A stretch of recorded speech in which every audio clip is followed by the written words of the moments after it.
Step right up, dummies, and listen to the stupidest sports show on earth with Rodney Newpol and Tim Van Stratton. Yeah.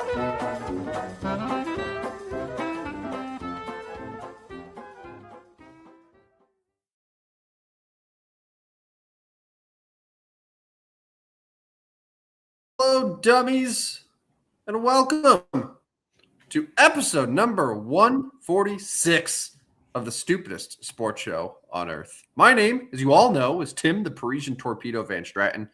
I'm joined by Rodney Newpol. He of no nickname. I call him the Rod Dog occasionally. The Parisian Torpedo. Yeah, you want to take a guess? No, I have no idea, bro. That is Tony Parker's nickname, apparently. Really? Was it really? Yeah. Yeah, I know. I don't think I ever heard it that actually said in a broadcast, maybe like in a local Spurs broadcast, but like I don't think we ever heard Mike Breen say the Parisian Torpedo with an assist to Duncan. Like, no, but that's a good one. Gnarly. Okay. I did not know that. Yeah. Well, I'm glad I could teach you some things too. Like we've had 146 shows now. I kind of have to start getting creative with the nicknames. Spoiler alert. True. True. So it's kind of just what I have to do here. But thanks everyone who joined us tonight. He's Rodney, I am Tim, and we have lots to get to over the next hour or so. If this is your first time watching us, welcome. If this is your 146th time, get a life.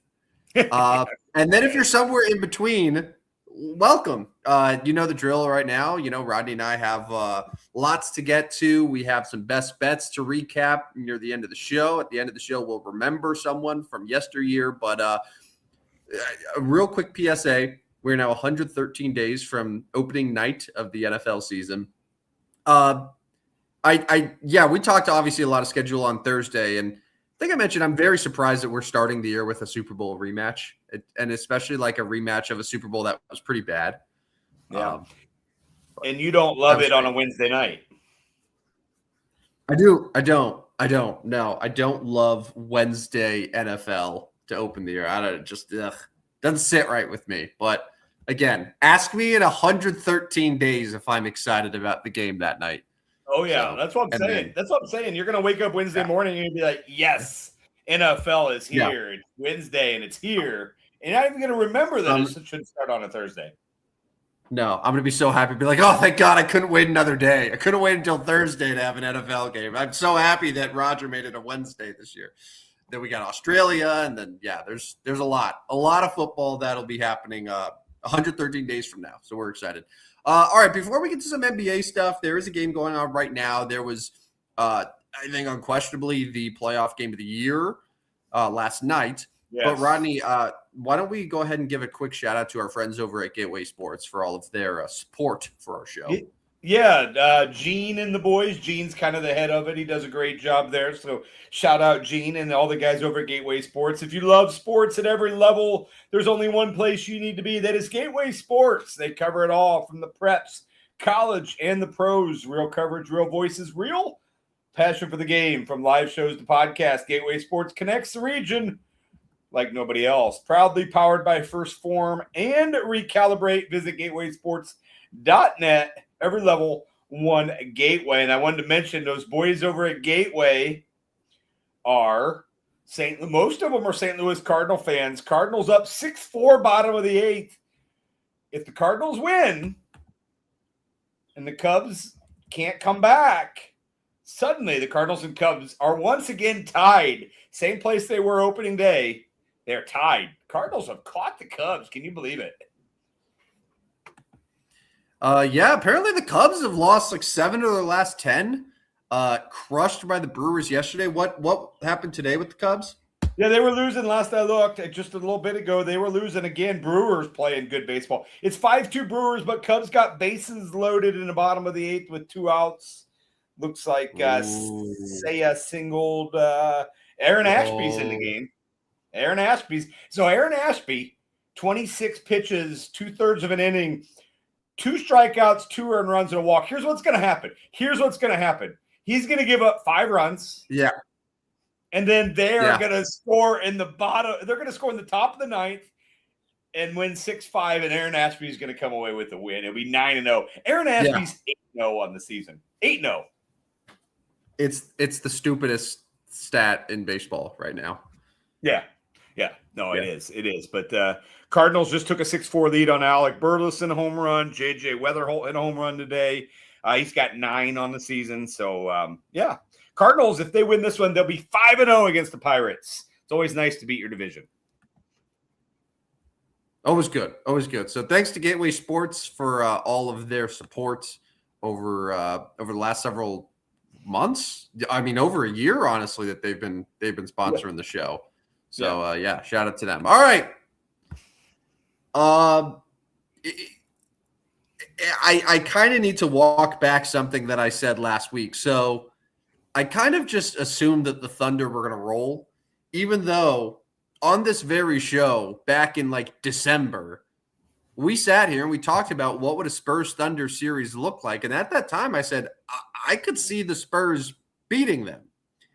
And last night we get a double overtime game in Oklahoma City, an incredible game that had so many memorable moments. I think most people are going to remember Victor Wembanyama pulling up from damn near 30 feet to tie the game in overtime. Just a horrible shot, an ill-advised shot. No one on God's green earth should take that shot, and yet he drilled it, and it was a sight to behold. But the Spurs end up pulling away in double overtime, 122-115. Wembanyama, 41 points, 21 rebounds.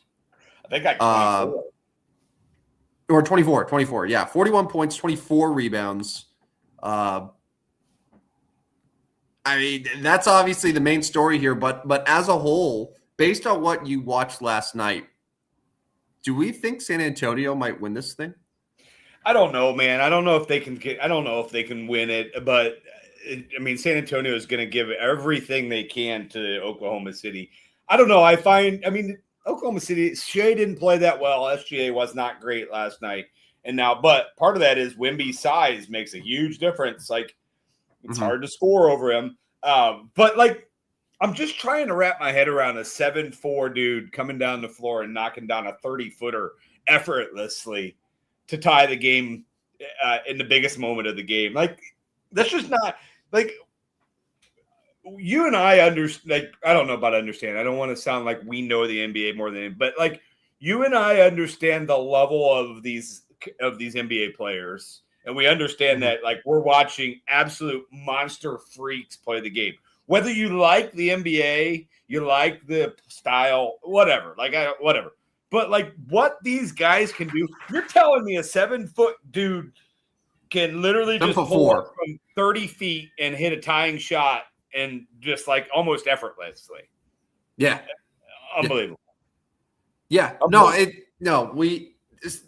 NBA players as a whole have become massively underrated, if that makes sense. Just like what they can do on the court. But you look at a guy like Wembanyama in particular, it's one thing to just be taller than everyone. Yeah. But it's another thing to bring the ball up, to hit threes, to be a playmaker, like to do all of the things. Like he's like a shooting guard in a center's lanky, gangly body. Yeah. That when healthy, because you always have to preface it with these tall guys, like when healthy is totally unstoppable. And when Wembanyama plays 20 plus minutes a night for San Antonio, they're damn near unbeatable. Yeah. And that's with a team that, last night with no De'Aaron Fox, they rolled out a lineup where the oldest guy in their starting 5 was 25 years old. Yeah. They had a 20-year-old rookie in Dylan Harper.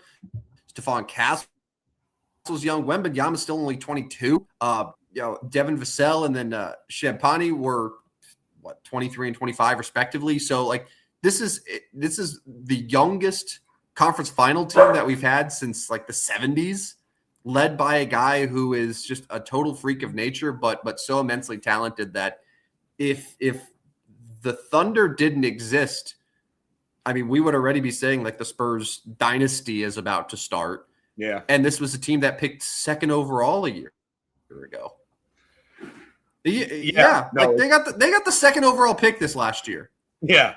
Yeah. We knew they were on the rise, but obviously their trajectory rose faster than we thought, right? Like this was supposed to be like, oh, they're going to be contenders, but like, or they're going to be like in the mix to contend. We didn't really think they were going to be boom.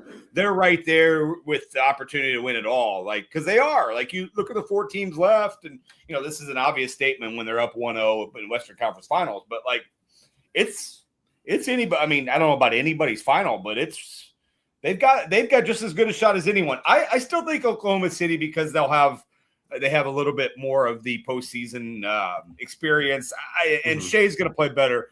I still think they do come away with it, but boy, winning on the road in Game 1 was awfully impressive. Yeah, SGA 24 points, 12 assists, 5 steals, but a minus 15. The MVP is minus 15 out there. He was 7 of 23 from the field. What's crazy to me too is Chet Holmgren too. Like Chet Holmgren's another guy who's totally neutralized by Wembanyama being out there. So much so, like not just offensively, where he had a whopping 8 points in 41 minutes, but defensively, they're not even putting him on there. It's Alex Caruso who's drawing the assignment. And Alex Caruso last night had 31 points off the bench. I think that tied his career high. I mean, like Alex Caruso, the absolute game of his life. Not only 31 points on the offensive end, but guarding Wembanyama to the best of his abilities on the defensive end. And like it resulted in a double overtime loss. Like, I don't know. This could have been the Spurs winning that game comfortably, and they were ahead for quite a bit in regulation until the Thunder, had a nice couple of runs in the fourth quarter to even things out. But like the Spurs, I would say over the however many minutes the game was, 58 minutes or so, like the Spurs controlled it, I would say 45 of those 58 minutes total. Right. On the road, super young. They have a pretty green head coach. They have a super green team. This is the farthest they've gotten as a franchise in almost a decade. Like that's super impressive. And I'm kind of with you where I'm sure the odds still say Oklahoma City's the favorite in this series, but boy, I don't know how much longer you can say OKC the favorite is a given, especially when these teams head to head this year. Like the Spurs played them super, super well because they just don't have an answer for Wembanyama. Yeah, and does anybody have an answer for Wembanyama in any of the NBA? Right. And I know we're going to get to him specifically next, and that's the question. Like, if you're the Thunder coaching staff today, like, what adjustments are you thinking about making for Game 2? Because, like, I mean, you're going to have to make adjustments. So you said it. Oklahoma City is still minus 115 to win the series. Spurs are minus 105. So Vegas, has got it as pretty much a coin toss now. And, I don't remember what it was, probably 160 or so before. And Spurs were probably 2 or 3 to 1. But, I mean, it's anybody's series now. So sticking with Wembanyama here. So I was trying to remember if this was his second year or his third year. So it's his third year.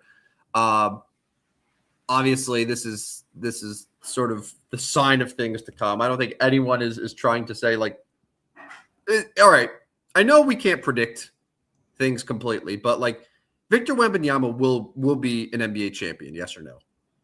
Yeah, in his career. He'll win an NBA championship. I would say yes. Okay, so my question to you then is Victor Wembanyama, when it's all said and done, he's 22 years old. 20 years from now, when we're looking back at the career of Wemby, he will win blank. How many championships? How many MVPs? What accolades? Like, how do you see the Wembanyama career playing out if you had to say right now? Again, this is a long look into the future here, but based on what you've seen, based on just how these generational prospects end up, like what do you foresee here? Yeah, obviously, this is a very difficult question because you can't, but first of all, I hope that we do not get cheated of Wemby's career because he is such a talent. He's for me, he's a joy to watch. Now, 5 years from now, are we, he's running it back over and over? Are we going to get tired of him? Because we've kind of got fatigued by Golden State over the last couple of years, right? Like, so that's where I'm at first. But I mean, I'm just throwing numbers out there now. I'll say 3 MVPs, 3 NBA titles.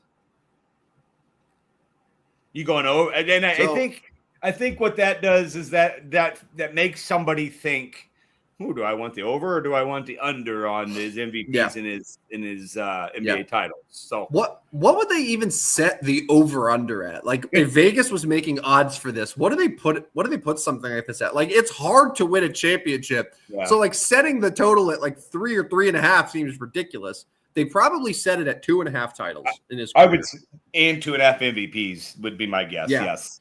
I will say, so this is the problem. Like MVPs are harder because we see year after year that there is such a thing as voter fatigue. If there wasn't, LeBron would have like 8 MVPs. Yeah. Jokic would have like 5 MVPs. But instead, like they just see something different. So I think Wembanyama's ceiling for MVPs is probably 3. I think you nailed that. I'm going to go over though with titles, and I'm going to say he wins 4 championships.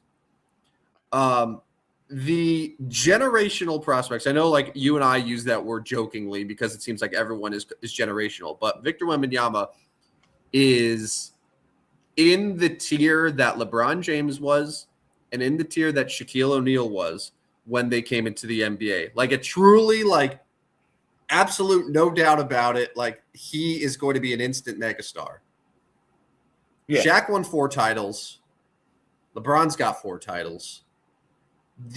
But unlike those 2 guys, I think Wemby strikes me as someone who's going to stay in San Antonio. I don't think we're going to see like the career, moving to different teams like the 2 other guys. But with 4 titles for both those guys, I think it makes sense for Wemby to also be at 4 titles. So if you gave me the 3 titles over under or right at it, I'm taking the over and I'm going with 4. Yeah. So I'm going to give him 4 championships, 3 MVPs over the course of his career. I mean, that's an impressive career, and that's easily top 75 player of all time. Yeah. That's probably top 50 player of all time, and we're probably having the conversation of top 25 player of all time. Yeah, I would assume so. Yeah, I think that's fair with that career. Yeah. I mean, we're already talking about Jokic as a top 25 player of all time. Jokic has 1 title. Mm-hmm. And like. You look at next year and who knows what'll happen in the offseason, but like Denver's not even a top 5 team to win it, a contender next year, are they?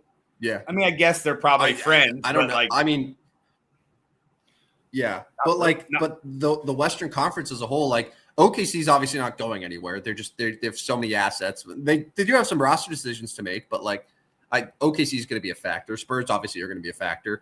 Denver's probably on the decline. Minnesota, I'm worried that as good as Anthony Edwards is, like they might stall out. Yeah. The Lakers are really the wild card because Luka Doncic is still so young. And that's just a franchise that can sort of retool on the fly just because of they're the Lakers and they can swing deals that other teams seemingly can't. So like they can always enter the conversation, but like it's going to be OKC and San Antonio for at least the next 5 years as the two teams leading that conference. That's what it feels like. All right. The Cavaliers and Knicks. I put this together earlier today. I said it starts tonight. It's going on right now. The game's almost done. And let me know if you had this on your bingo card, Rodney. New York hosting an Eastern Conference final game, game 1, the sold-out Madison Square Garden, incredibly hyped. And right now, with 7 minutes and change left, the Cavaliers are beating them by 20 points. Yeah. The Knicks have 73 points. It's 93-73. I'm looking here. So Donovan Mitchell, 29 points, 12 of 18 from the field. He's been awesome. He has 6 steals as well. For the Knicks, Jalen Brunson was super cold early on. He's hit a couple shots, but he hasn't hit a 3. The Knicks as a team are 4 for 24 from beyond the arc. That probably hurts them a little bit. But, yeah, Anunoby only has 3 points. Towns only has 11 points, 6 turnovers as well. So Cleveland's really putting on a defensive clinic tonight. I was watching that game before the show, and, Cleveland was making everything difficult for the Knicks, and they're going to win game 1 on the road. And that's going to be now Cleveland is now coming off back-to-back dominant road wins where they absolutely nuked the Pistons in game 7 in a game that wasn't close. And do you want to talk about gutless choking dogs, the Detroit Pistons? Right. Yeah, that was not great. But if you would have told me that tonight was going to be a blowout, I definitely would have taken the Knicks because I thought this could be blowout situation. I mean, we've seen the Knicks blow out, a couple different times on occasions this year where they get super hot. And I did not. This is not on my bingo card. I had the Knicks, and I'm going to lose again. Yeah. So for the series, does this change the equation? Because I mean, all right, 1 year ago, it was Pacers-Knicks. I think you and I were probably and a lot of people were probably saying, oh, Knicks. Because the Pacers, that's just a feel-good story. And the Pacers dominated them. I mean, Pacers won that series, in 5? 1 in 5, yeah. Yeah, so, are we seeing a repeat here where the Cavaliers just play better defense? They're just better. They're deeper. What – if that happens, then, are we talking about the Cavs being a long-term contender in the East? And B, what do you do if you're the Knicks? If you lose to the Pacers and the Cavs back-to-back years in the Eastern Conference Final, at that point you have to have a real conversation about your core and your roster. Well, you certainly can't blame Tom Thibodeau on this one. No. I still don't think that he was that. I mean, I don't think he was the reason, but I guess I get the reason they fired him. But yeah, you do have to have a conversation. But you are contending how much of your core can you actually tear apart when you get to the Eastern Conference Finals 2 years in a row. But yeah, no, you definitely have to have conversations about it. It would certainly not be a good look. And back to game 1, you're right. This was the most overhyped well, it was overhyped, but most hyped game at the Garden in forever, and just laid an egg. Laid an egg tonight. That's what they did. Mm-hmm.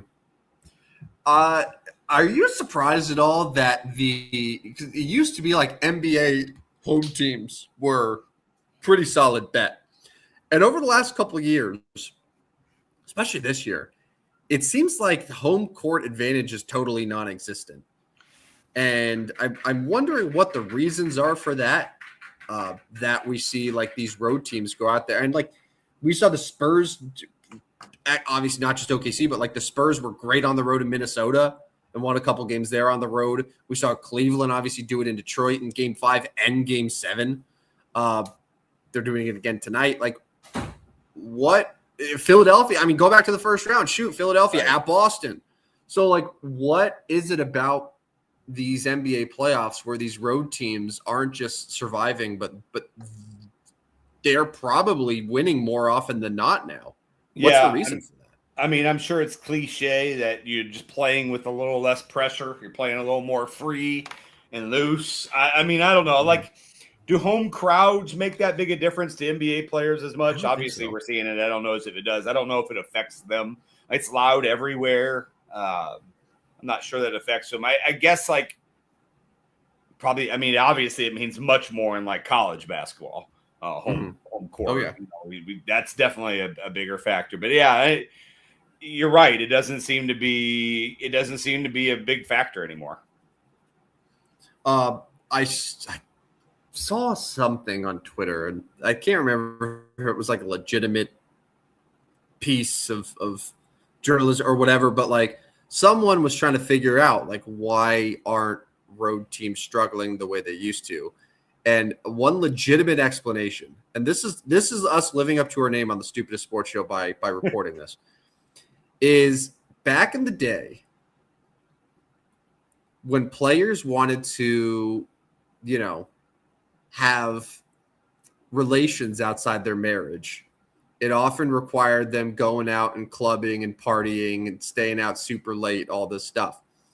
Now, with the advent of things like Tinder and like all these apps, like it requires none of that. And like basically the short of it is they can cheat on their wives without like partying all night and, waking up the next day feeling all hungover and like shit. And then they go out and play like shit. That's journalism, baby. Well, like, I'm sure that that's not the entire reason, but it makes you wonder a little bit. Journalism. That's journalism right there. I'm not touching this one. We know several friends who are journalists. I would like an in-depth report on that. By the way, I do need to update you. The Pittsburgh Pirates have tied the game now 6-6. Oh. But the Cardinals did get out that they will bat in the bottom of the ninth, tied 6-6. So Pittsburgh, St. Louis in a thriller 6-6 going in the bottom of the ninth. I will keep you updated because how did the Cubs do with their bases loaded situation? Did Aaron Ashby get out of it? All right. Well, they took Aaron Ashby out and put in Chad Patrick, and I believe he got out of the inning. Yes, the Brewers ended up winning the game. Brewers won the game 5-2. So the Milwaukee Brewers are now in first place in the National League Central. I was told that their luck would run out and that they were dead. Their demise might have been greatly exaggerated. But Cubs and Brewers are final. Brewers are now 10 games over 500. I have missed the Cubs now losing 8 of their last 10 games. Yeah, you hate to see it.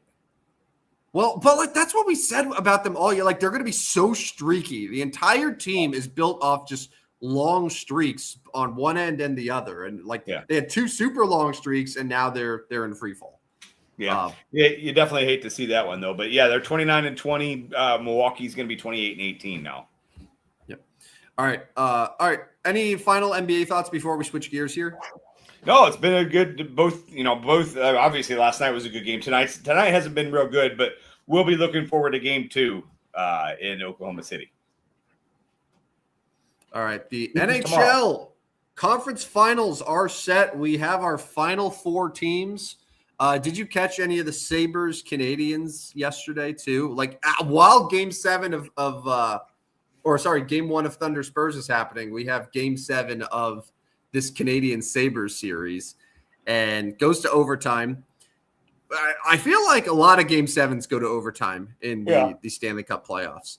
And the Montreal Canadiens and the Buffalo Sabres. I can't even call it like a miracle run because the Sabres were division winners, but like I'm kind of bummed that the Sabres didn't end up going to the conference final. So instead, it'll be the Canadiens against the Hurricanes, the Golden Knights against the Avalanche. Both the Avalanche and the Hurricanes are pretty substantial favorites this year. Is like the Avalanche had let me count here, a 26-point advantage over the Golden Knights this year, 121 points to 95. The Hurricanes and Canadiens were a little closer, only 7 points, but Carolina is actually a larger favorite, ever so slightly, than Colorado is, which I disagree with. They're overvaluing Vegas. I think I would say Colorado should be a bigger favorite than Carolina is. And the reason being is for Carolina, number one, I think Montreal has shown time and time again that they can pull out games that they get outplayed in. There were several games in these first 2 series where they were significantly outplayed. Like they got outshot by close to 15 yesterday and still found a way to win on the road. And they've been a consistently good road team throughout this postseason. But also, do you know the last time the Carolina Hurricanes played a hockey game? It's been a while. They've been off a while. May 9th. And they're finally going to play on May 21st. You want to talk about the rest versus rust debate. I don't know, man. 12 days between games kind of feels like it's too long. It feels long. I just don't think Montreal's given them any threat though. I know you said they can win games that they've been outplayed. I don't see it. I think yes, there might be early rust, but I think Carolina will have enough. I don't know if the Hurricane or if the Canadians win a game in that series. So you're taking Carolina in a sweep? I mean, I would probably safely say 5. Yeah. I'd be safe that way, but Carolina wins this series easily. I mean, I'll take Carolina too, but I'm going to give Montreal a little bit more credit than you are. I'm going to say this series ends in 6 games. Okay. Fair enough. But then on the other side, I think Colorado beats them in 5. I'll go 5 in that one as well. I think Vegas wins one of their home games, but Colorado takes all 3 of their home games in this series. And Carolina, Colorado would be a fun Stanley Cup Finals, though. That would be an excellent Stanley Cup final. Yeah, I mean, you have a Colorado team that is just like so fast, so fluid, just the way that they move the puck, and then a Carolina team that just plays really, really strong defense. I mean, they haven't given up a goal, or sorry, they haven't allowed a or had a win. Like they're 8-0 so far this postseason. They've been playing just lights out defense in both their series. So yeah, it'll be really fun. What is also something that I was thinking about too, where all 4 remaining goalies in this series, like I know people are like, oh, you need goaltending to win, or a hot goalie, whatever. Like the most decorated goalie remaining is Frederik Andersen. Yeah. Who's always been like pretty good, but not like someone who you would say, oh, he can be the number 1 option on a Stanley Cup winner. Right. The other goalies that are in the playoffs right now, so they have Jacob Dobesh, I think is how you say his name, 24-year-old rookie from Montreal. You have then for Colorado, Scott Wedgwood, who entered the year as a backup, and the only reason that he was starting is because Mackenzie Blackwood missed a lot of time with injury. And then with Vegas, you have Carter Hart, who was picked up midseason as a free agent after he was cleared with the whole Hockey Canada thing. So, like, free agent pickup, rookie, formerly, like, career backup, and then Freddie Andersen. Like, yeah. That's got to be one of the strangest mixes of goalies, and like one of those goalies going to be hoisting the cup here in a couple weeks. Yeah, it's all about getting hot at the right time and just having really solid defense behind you. And Carolina obviously has really, but all these teams play good enough defense that their goalie is not put in a compromising spot. So yeah, no, it's interesting that those are the 4 left. All right, switching gears here to baseball. I was waiting for one of these articles to hit, and today ESPN.com. This is what I used to do on the radio all the time. Like, I would pray that like ESPN or whoever would put out an article that I like dedicate a segment to it. Be like, let's talk about it. So ESPN.com today puts out what we've learned so far about ABS, the automated ball strike challenge system. And there were some stats and some observations that I surmised from the article. And this is from Bradford Doolittle on ESPN.com. So I would advise anyone to go and read it. It's really challenging. But I put together the top 5 stats and observations from this article about ABS, what we've seen so far through May 19th.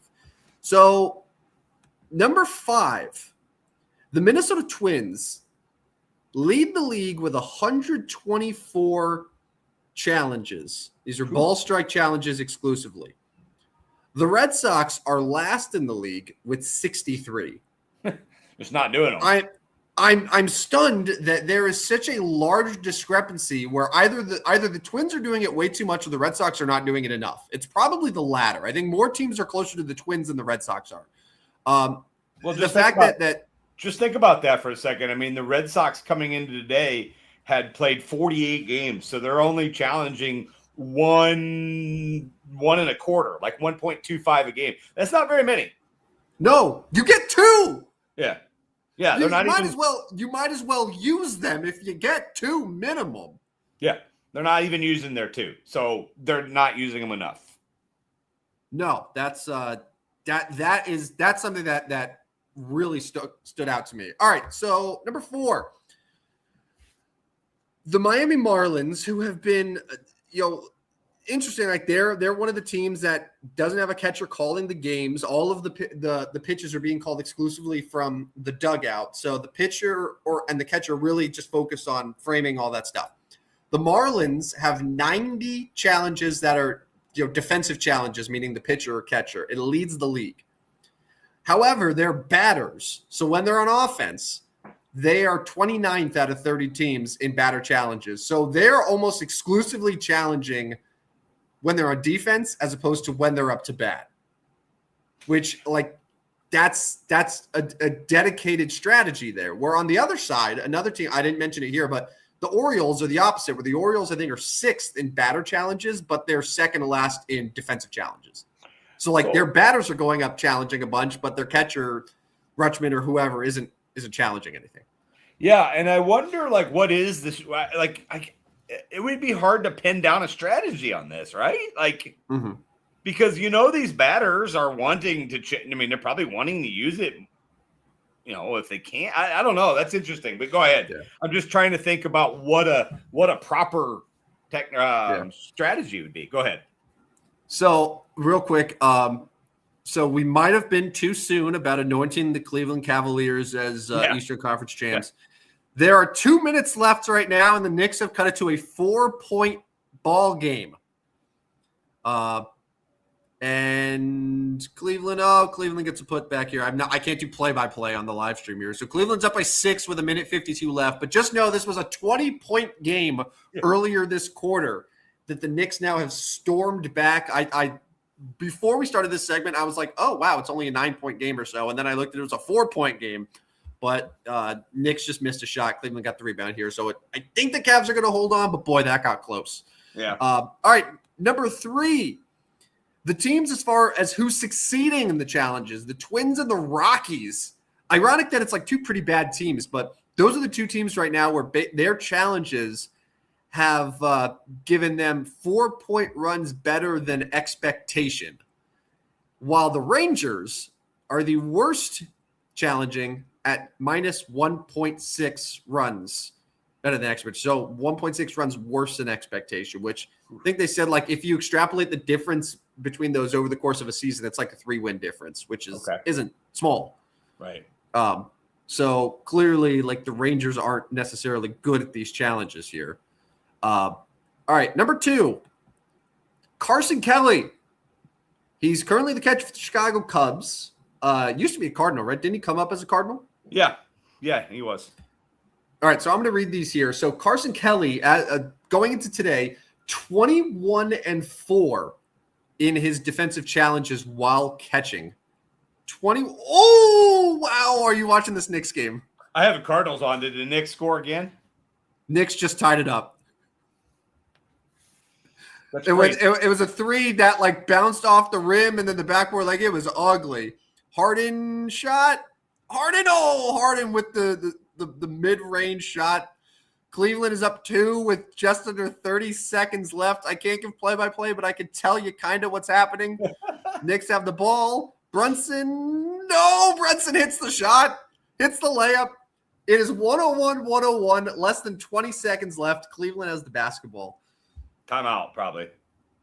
No, they're letting him play. Harden has the ball up top. 7 seconds left. He gets a screen. All right, F it. I'm doing play-by-play. Sam Merrill from the key. Oh, it was in and out. And game 1 is going to overtime. That's fantastic basketball because we had the overtime last night. We're going to overtime tonight. Yeah. Hopefully the Cardinals can win here in extra innings, and I can watch another overtime because that's what I did last night. But anyways, that's what a comeback for the Knicks. Kind of a GCD for Cleveland. That's a huge GCD for Cleveland. Yeah. Wow. If they don't win this, I bet the Garden is absolutely up for grabs, though. Yeah. Wow. Okay. Got to get back to Carson Kelly. So Carson Kelly, 21-4 in challenges while catching. That's an 84% success rate, translating to 2.3 runs above expectation. He's also 1 for 1 as a hitter. So, do you want to hear this great stat, Rodney? I do. This is some nerd stuff. If Carson Kelly was a team, just Carson Kelly alone. His 2.6 runs above expectation for ABS challenges would rank 7th in Major League Baseball. Oof. That's impressive. I would say the Cubs are getting a lot of advantages from Carson Kelly behind the plate right now. Yeah. And then number one observation, this should not surprise you. With a lot of strikes being overturned and becoming balls, the walk rate is now at 9.4%, currently on track to be the highest it's been since 2000.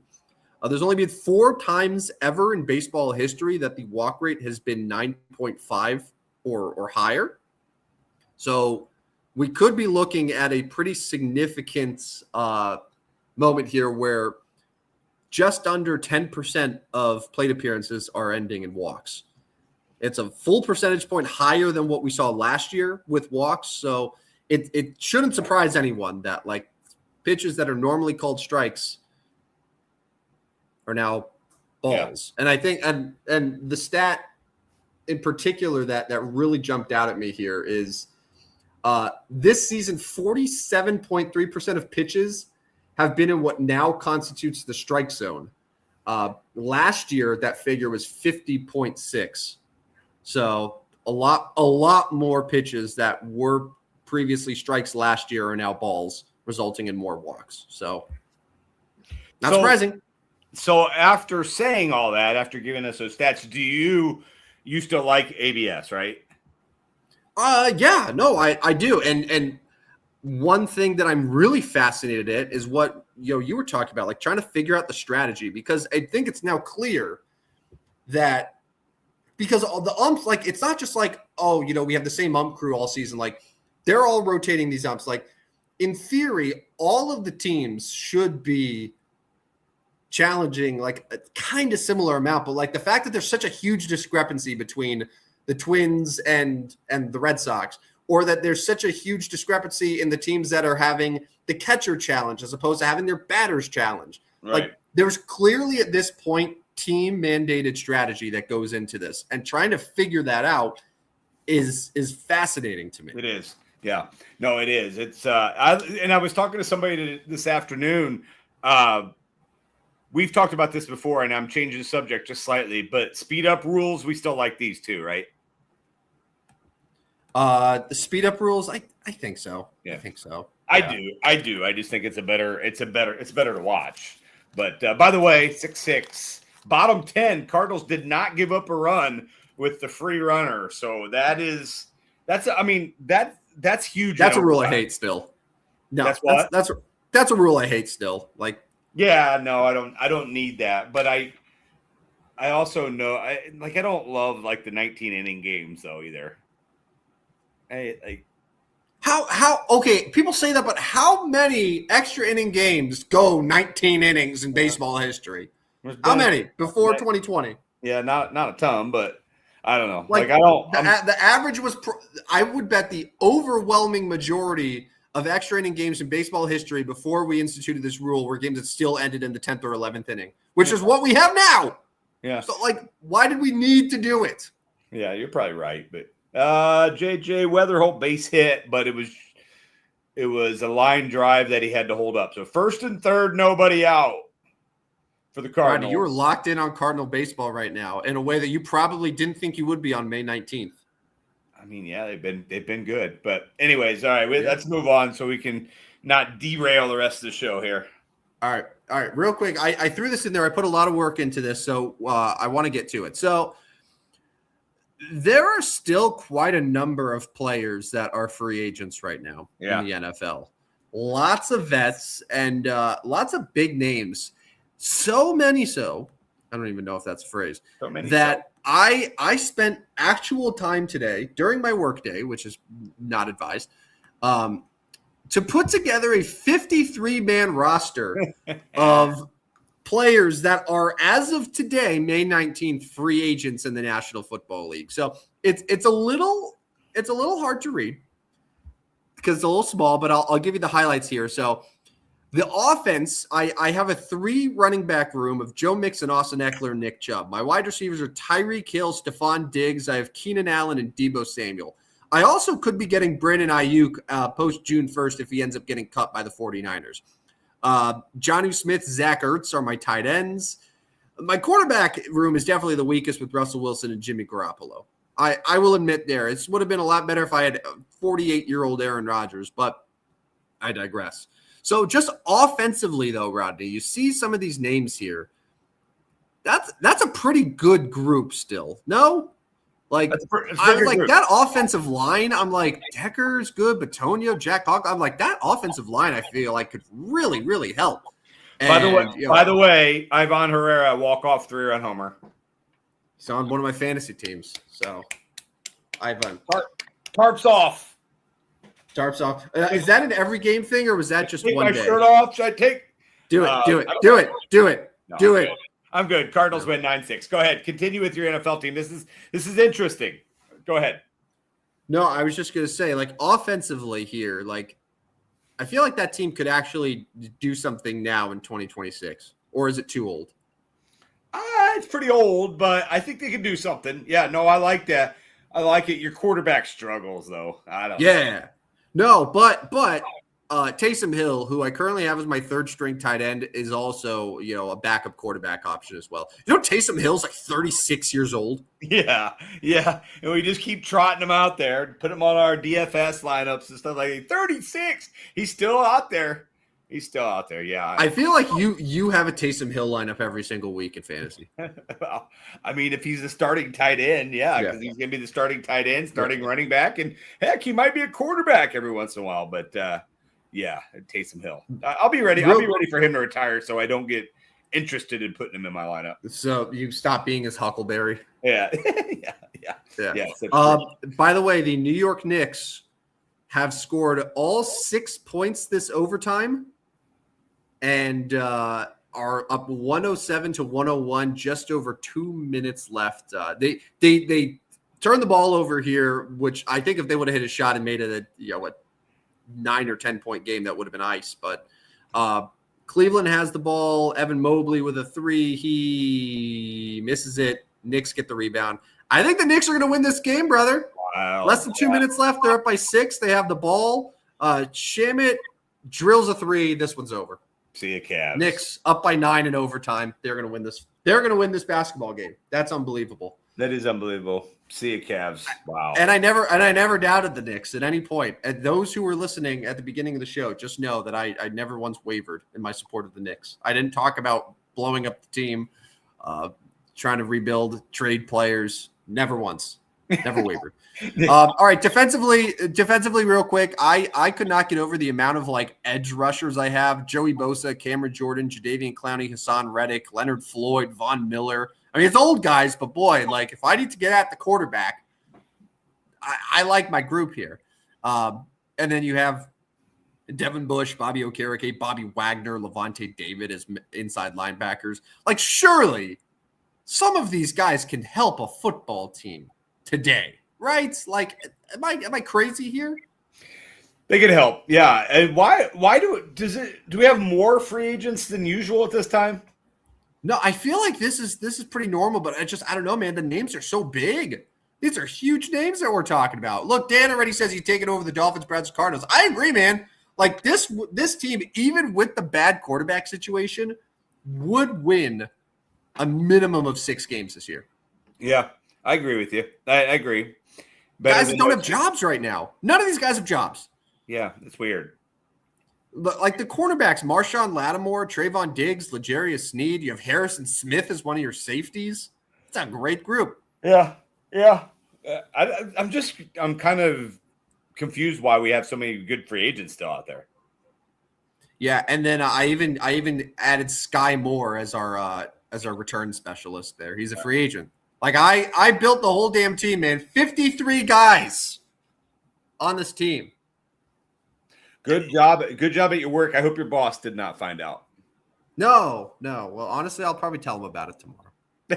Hey, boss, you know what I did yesterday? It was the end of the day. It was near the end of the day, so it's fine. It's nothing else. Nothing else to do in Hawaii. No. All right. Since you want to sass me, let's get to best bets for betting. Let's not really well. let's go through this in depth here. So these were Friday games. So Rodney loved the Cavaliers over the Pistons. The Cavaliers, who apparently can't close, that is carried over. The Cavaliers were destroyed by Detroit. Timberwolves were destroyed by San Antonio. The Fever lost at home to the Mystics. The Cubs won. I'm sure you were pumped about that. And then the Guardians lost to the Reds. So that is a 1-4 week for Rodney. Terrible. How did I do? I'm so bad at this. I'm so 78 and 87 is a really, like, that record hurts, man. That's a really bad record. Like, if I was out there, I would probably quit. I think I'd stop. I'm getting ready for football. Me, on the other hand, I had a great best bets for betting. The Pistons dominated the Cavs, as I said they would. The Spurs rolled over the T-Wolves, as I said they would. The Canadians, I don't know what happened there. The Sabres randomly scored 8 goals in Montreal. That was a weird series. Yeah. The Tigers won as home dogs against Toronto, and the Cubs pulled away late. That was a close game until the last couple innings. So that's a 4-1 weekend for me. That puts me above 500 again, 83 and 82, a 5-game lead over Rodney. I hope the Substack's doing better. Oh man, I don't know, man. That 5-game lead. You've had a 5-game lead before, and I've climbed back to within 2. So we got a long way to go. The good part about this, Tim, the good part about this is this is a contest that we have until the end of the year. Yeah. Oh, yeah. Oh, I know, man. I know. And, like, we're going to get to a point where it's just baseball and it's so unpredictable, and, like, that's not going to go well. Oh, no, the WNBA, as you can see, I did really well with my one WNBA. I picked the Fever at home and they lost. Yeah, nailed that one. By the way, shout out to Aaron Rye, the PGA Championship winner. He of 2 gloves of the iron covers. Did you know that Aaron Rye, going into this tournament, had longer odds to win the PGA Championship than the Chicago White Sox did to win the World Series? Yeah, wasn't he 1250 to 1? Something like that. Yeah, like he was like, yeah, I don't know what the final number was, but yeah, it was. I think 125 to 1. Yeah. Yeah. So congratulations, super likable guy. Just like obviously learning more about him. I had heard the name, but like I didn't know his whole background, as I'm sure a lot of golf fans didn't. But congratulations to him. Did you watch it all on Sunday? Very little. I don't know, man. I just couldn't. Our team. I did cash one minimum $5 contest, but I don't know. Like I didn't quite get into this one. Sometimes I'm really into these majors. Sometimes I'm not. This was one I was kind of meh on. But I'm pacing myself for the Open Championship in July. I'll be ready. That's your favorite one. I'll be ready. It's like the 6 a.m. primetime broadcast, right? I just love. I mean, for me, it'll be done by like noon. I love that. I get my golf done during the workday, and all done. But no, I do like the Open Championship, and like 30-mile-an-hour winds, and the leaders +5, and no, I mean, it should be fun. But no, I didn't see much. But congrats to Aaron Ray. That is impressive. And but you don't like majors with nobody's winning. That is true. But I did have a soft spot for Aaron Rodgers, just hearing his story and about it. So I was happy for him. And on Sunday, when the top names that were competing were live guys, I had to pull for one of the underdogs. I'd rather have an Aaron Rye win than John Rahm win. So I had to make that trade-off there. But no, shout out to him. And yeah, this is like JJ Spawn last year winning the US Open. Like this is now back-to-back years where we kind of had a real underdog win one of these things. Yeah. So now we got a US Open to get to next month I think it's like in New York, like in Long Island, and then Open Championship in July, which will be fun. All right, let's wrap the show by remembering someone. And once again, I just think about like who's the first guy that pops into my head. So Rodney, remember Warwick Dunn? Yeah, the former Florida State Seminole, if I remember right. He grew up in Louisiana, went to Florida State. Wasn't he first round pick, right? Like he was 12th 12th overall after a 4-year career at FSU. He's a college football Hall of Famer, so a very, very good Florida State Seminole. But yeah, 12th overall pick by the Tampa Bay Buccaneers. Warrick Dunn ended up playing 12 years in the NFL, 3-time Pro Bowler. His rookie year, he was the AP Offensive Rookie of the Year and a Pro Bowler. But what fascinates me about Warrick Dunn is, like, there's a conversation that he was one of the most underrated, maybe the most underrated running back of his generation, because, you know, he was doing his thing 2000s where you had LaDainian Tomlinson and Sean Alexander and Priest Holmes, like, you know, take your pick, like all these great running backs. And Warrick Dunn was having seasons where he would have 1,000 yards, 1,100 yards. He had one year where he had 1,400 yards. The problem is that a lot of those years, especially with Atlanta, he had a guy named Michael Vick as his quarterback. So Michael Vick was getting a lot of the yards, was getting a lot of the touchdowns. And I think that Vick's greatness kind of made people forget a little bit about Warrick Dunn. Like the year, it was 2005, while Warrick Dunn had 1,400 rushing yards, but only 3 rushing touchdowns. I'm gonna assume that that's a big reason for that, and 1 receiving touchdown. So like 4 touchdowns in a year where he was a Pro Bowler and had 1,400 yards. That's probably because Michael Vick was running in a lot of damn touchdowns, and you know, like really just dominating at that time. So, like, I think that he kind of got lost a little bit in history, but like super good player, great college player. You know, had a long career, was a Walter Payton Man of the Year winner in I think when he went back to Tampa, because he went Tampa, Atlanta, and then Tampa again to finish up his career. But like, I think a really overlooked guy in NFL history. Yeah, no, he had a great career. He said over 10,000 rushing yards, offensive rookie of the year. Yeah, a lot of things he did. A lot of impressive, and you know, college football Hall of Famers, as you mentioned. So, been a great running back all through his career. 51 years old now. I bet he can still move. He was always in good shape. I bet he can still run well. Yep, and he is very, very involved in charity, even going back to like when he first went into the NFL, established Homes for the Holidays program and the Warrick Dunn Charities in 2002. The Warrick Dunn Charities, by the way, assisted like single parents, giving them homes, like good home environments. And one of the homes that the Warrick Dunn Charity established and helped set up was for the family of future NFL player Deshaun Watson. Oh, okay. Which sounded a lot better like 7 years ago if I would have given you that about Deshaun Watson. But obviously his charity work has made significant impact for years and years. So all around good guy, Warrick Dunn, underrated player. Just wanted to give him a shout out. So 49 career touchdowns in college, including 16 his junior season. So the boy could run. Yeah. The boy could run. He's always been able to run. And NFC South all of his life. So shout out, Warrick Dunn. Good work. The Knicks, by the way, won 115-104. Wow. Cleveland. What was the line? So that's a.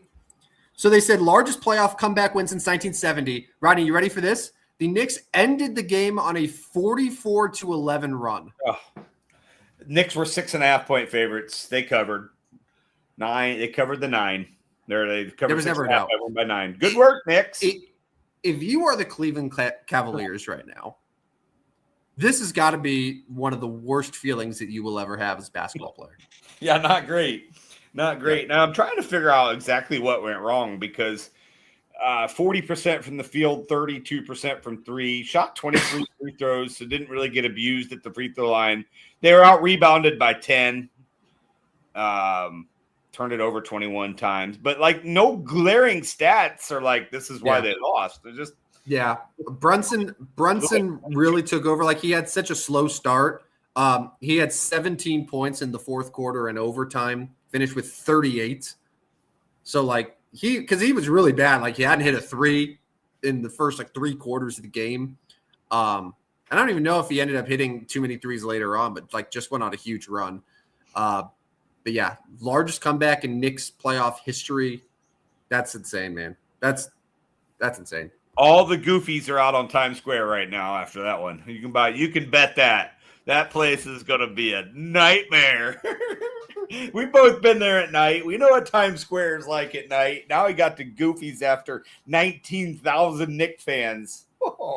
I like if you are there, if you made the ill-advised decision so go to that game wearing a Cleveland Cavaliers jersey. There is no way that you can wear that jersey out of the arena, right? Like you have to take that off. Yeah. And you like stuff into your pocket or like hide it. Like you cannot go out there in a Cavaliers jersey because you will get annihilated by those New York fans. Can you imagine being on the subway or something like that after that? Oh man. But I'm sure Manhattan and Times Square are up for grabs after that one. That's a big win. Yeah. Good win for the Knicks. And hopefully that means it's a good series. That is an unbelievable thing. Yeah. So I can't wait to see like the full highlights on how everything came together. Because that happened in the span of like 15 minutes. Like when we were talking about it, we talked hockey, baseball, and then we looked, it was like, oh shit, the game's tied. Right. Yeah. Yeah. And somehow the Knicks won. They were down like 20 when we started the show. Yep. Never doubt. All right, let's wrap up the show here. A reminder that you can follow us at Stupid Sports Show on Twitter. It's not X, it's Twitter. It always will be. And Rodney, despite his awful record for best bets for betting here, he actually has a pretty successful betting record on Substack. So the QR code that's been on our screen the whole show, make sure to scan that. You can it'll take you right to the Substack. Give it a follow. You'll get Rodney's free betting picks daily straight to your inbox. He keeps a tab of all of his games every single day, so you know exactly where he stands. And he's won money. You will win money in the long run. As long as you're not betting WNBA, you'll be in good shape. But that's it for me, man. I think we had a good show. We covered everything. Yeah, no, all good. And we'll be back on Thursday. I'll play on our show. We'll have another Eastern Conference Finals game. We'll have a hockey game going on. So, yeah, it's like should be a good time. We'll be back on Thursday for the 147th edition of the show. And we'll be 2 days closer to the National Football League. So, looking forward to that. We'll be there Thursday. Beautiful. All right, he's Rodney Newpel. I'm Tim, the Parisian Torpedo Van Stratton. And we'll talk to you Thursday for another edition of the Stupidest Sports Show on Earth. See you guys. See ya. Step right up, dummies, and listen to the Stupidest Sports Show on Earth with Rodney Newpel and Tim Van Stratton. Yeah.